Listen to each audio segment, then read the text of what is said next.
In a well-lit, clean, and dry location, begin unpacking the scale. Reference the manual to make sure all parts are included.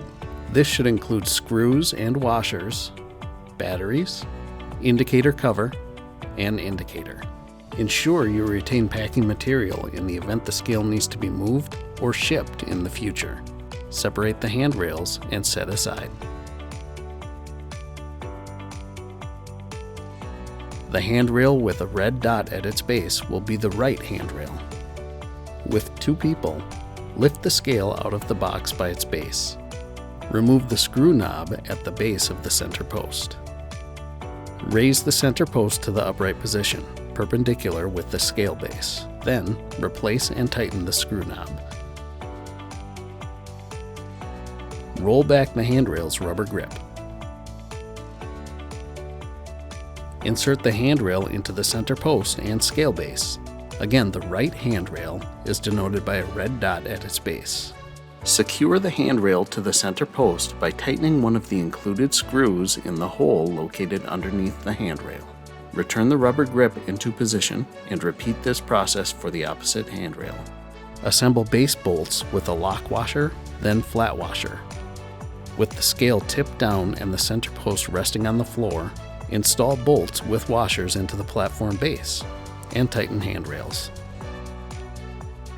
Insert batteries in the back of the indicator and tighten the compartment's panel.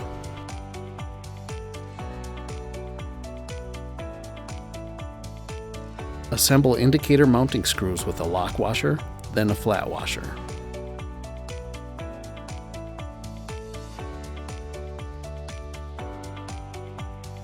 With the scale back in its upright position, attach the indicator to the center post by tightening screws to the center post's bracket. Route the black load cell cable through the hole in the center post bracket. Plug the cable into the connection port on the back of the indicator. Secure the cable with a small zip tie.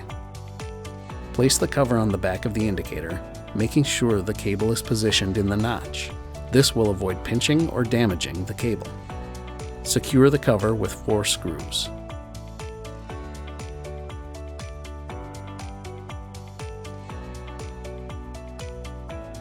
Check the bubble level on the scale base. If the bubble is out of center, adjust scale feet to achieve level.